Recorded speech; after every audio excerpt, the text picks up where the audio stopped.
a atitude diante de um auxílio que eu sou chamada a prestar, um endereçamento para alguém em algo concreto, isso soa numa disposição de repetir quantas vezes se fizer necessária aquele movimento.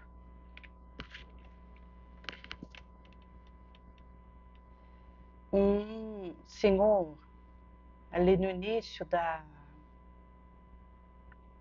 cristianismo nascente, quando Cristo esteve aqui encarnado, ele era casado há 30 anos, tinha um filho e tinha uma fortuna que estava ali no seu patrimônio. Quando a esposa, que havia sido vendida pelo pai a ele por um valor insignificante, que ele era do comércio e ganhava pouco, e houve esse acordado entre os dois para que ela casasse com ele, ela tinha 15 anos. E ao ir morar com ele, aos 16 engravidou do filho, que então contava 15 anos. E ela vai até ele e fala que estava desejosa de seguir a própria vida, um caminho de independência que ela queria traçar. E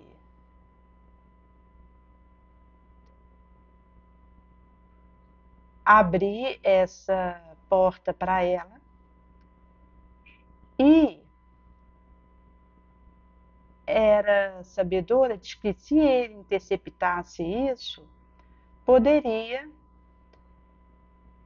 pedir a alguém para se viciá-la, bloquear o caminho que ela fizesse para ir até a casa da irmã, que era distante, para lá recomeçar a vida. E ela explicava que precisava do aval dele para que ela soubesse que poderia ir de fato. Ele deixa ela ir e explica ao filho que ela havia ido embora e que para ele a vida havia acabado ali. Ele ficou depressivo com aquela situação, entrou dentro de um quarto, emagreceu, ficou ali aéreo, ermo, mentalmente. E o filho, preocupado, falou que ia procurar alguém para ajudá-lo. Mas o filho queria trazer alguém que pudesse substituir a mãe, e ele falou que para ele a única mulher que poderia estar ocupando aquele lugar era a mãe dele. E que preferia ficar ali na solitude.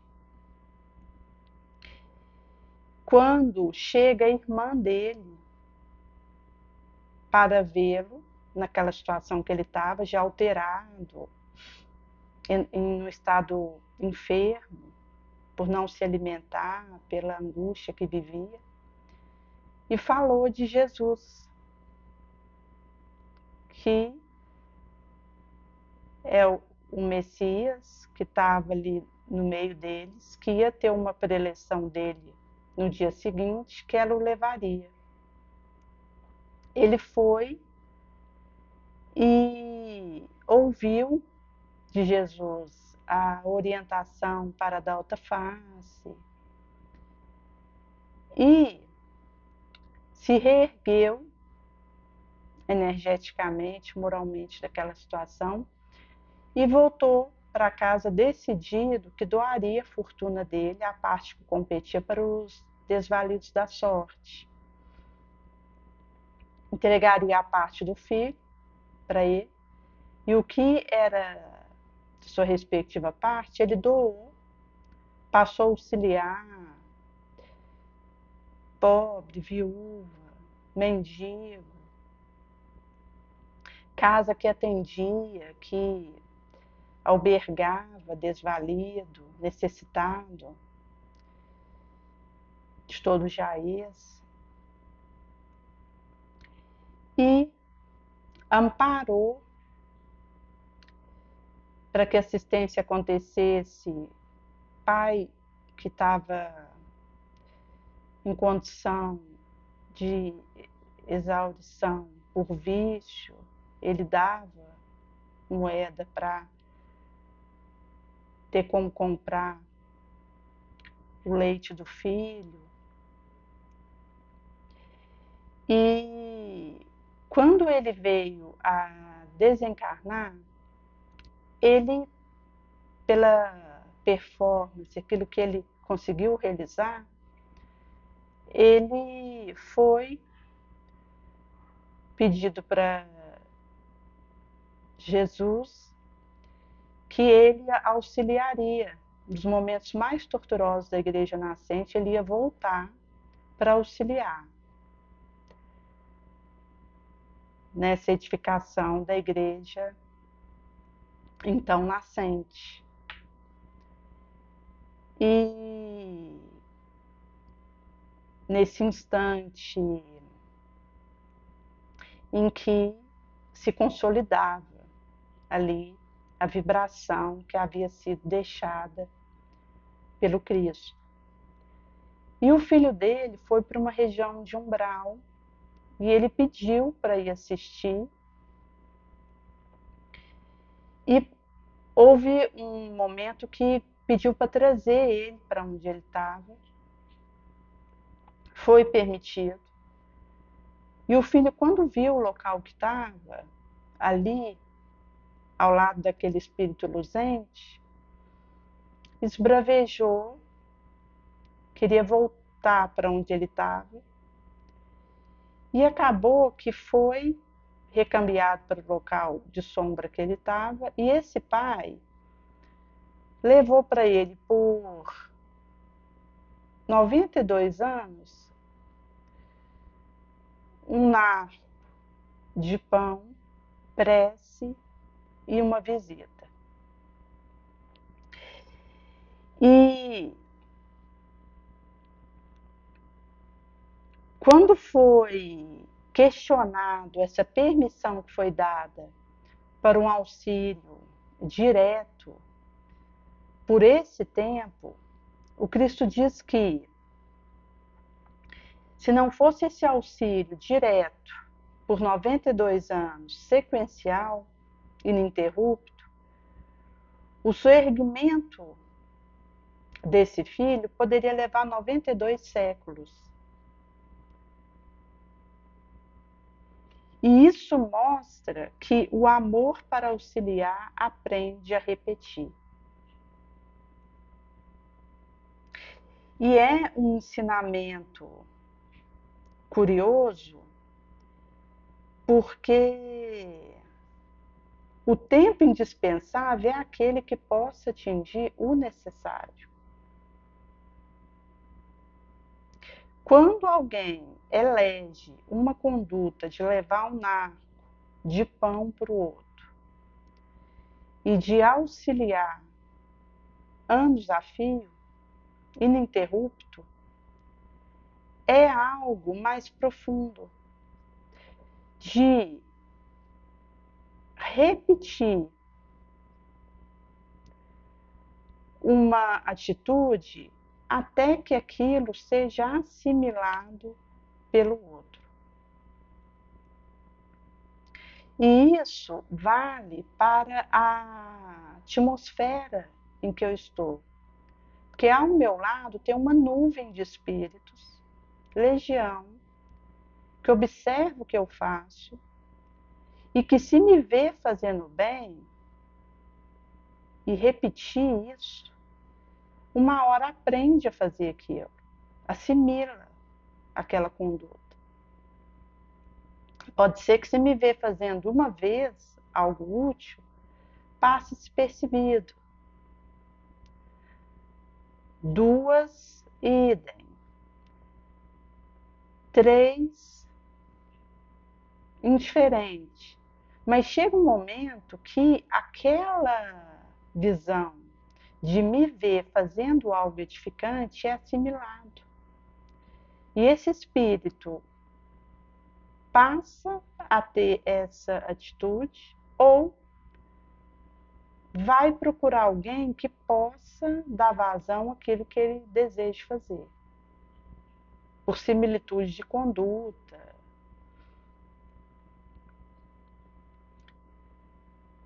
De trio.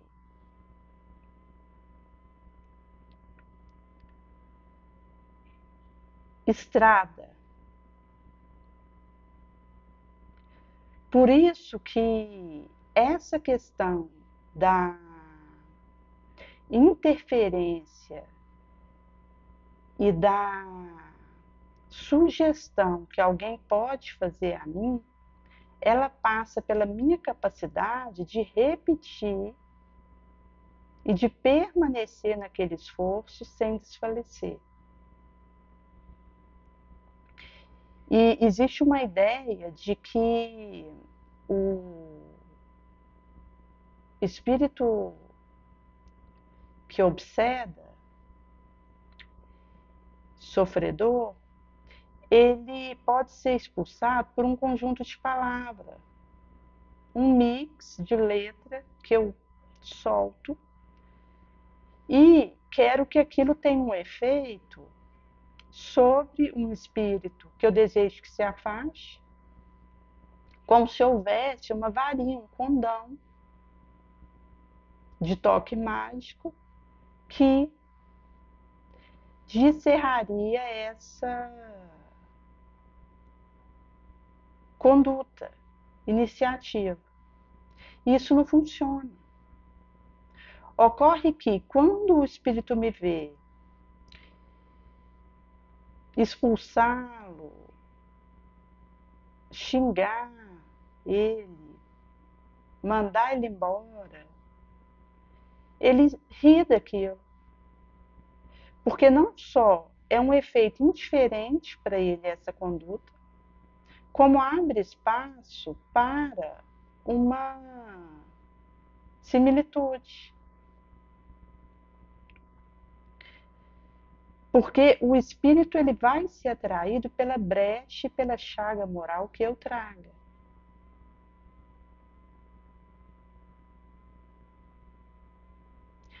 Daí, se não é tratado essa chaga, a mosca que fareja aquele odor da chaga vai desejar permanecer ali, porque aquilo atrai, aquele odor atrai. Para que haja um afastamento de dado espírito, é preciso que eu seja encontrada numa atitude que não interesse repetida vez, leva a um cansaço e ele se afasta para uma região que o interessa. E isso fala da questão de assédio e de afinidade, sintonia. de odor vibratório.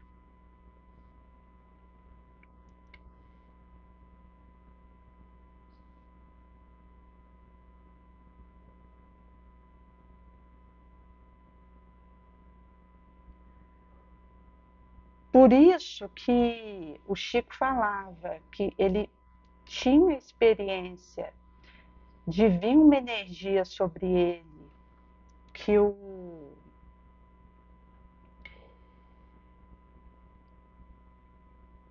balançava, que tinha vez que ele achava que ia enlouquecer pela fúria daquela energia que vinha sobre ele, mas conseguia se sobrepor aquilo, porque ele permanecia na vibração da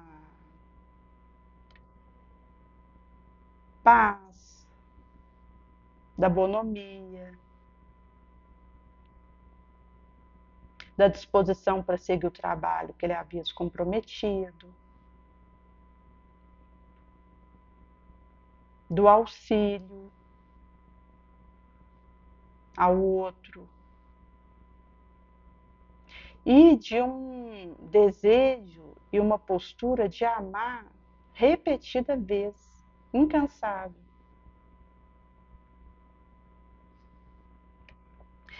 E isso é a atitude que eu, ao repetir, é possível aquilo se tornar uma conduta para mim, mesmo em meio à energia contraditória.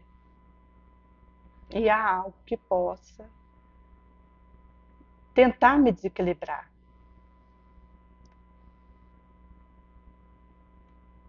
Energeticamente. Por isso que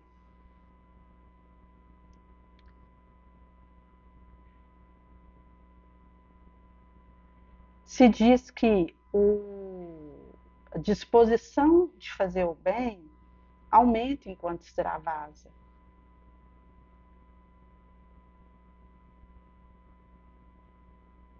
Solidifica, fortalece, quanto mais é endereçado ao outro, doado. E se folega, renova na atividade repetida.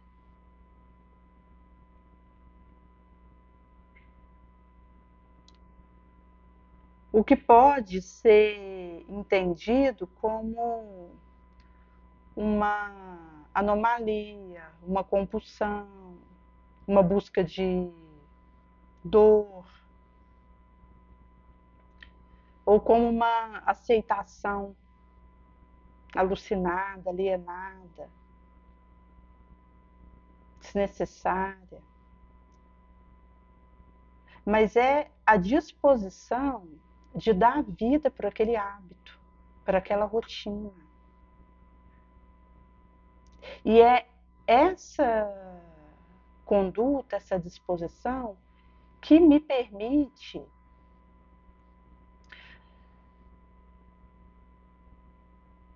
ajudar aquele espírito empedernido no mal. Porque ao ter essa disposição, mesmo que eu não veja a germinação daquela semente,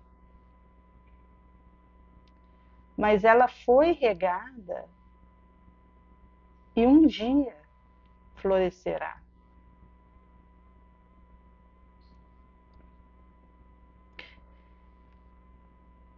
E passa pela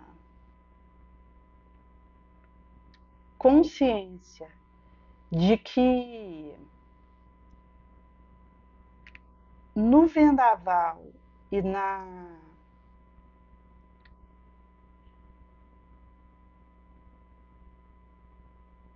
reviravolta de vento, é essa disposição que faz seguir.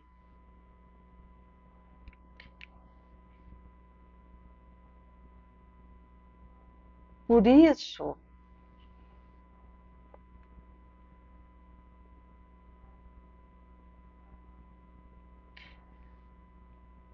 quando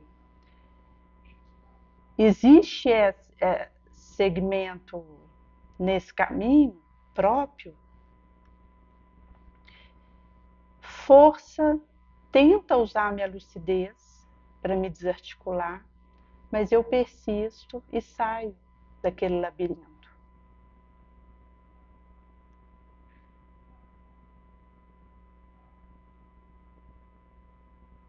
E na vigilância, mesmo em meio à energia tentaculizante,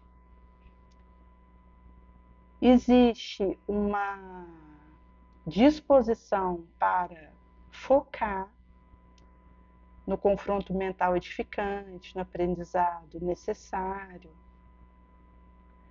o que me protege da energia perturbadora, que é aquela aproveitada pelo obsessor.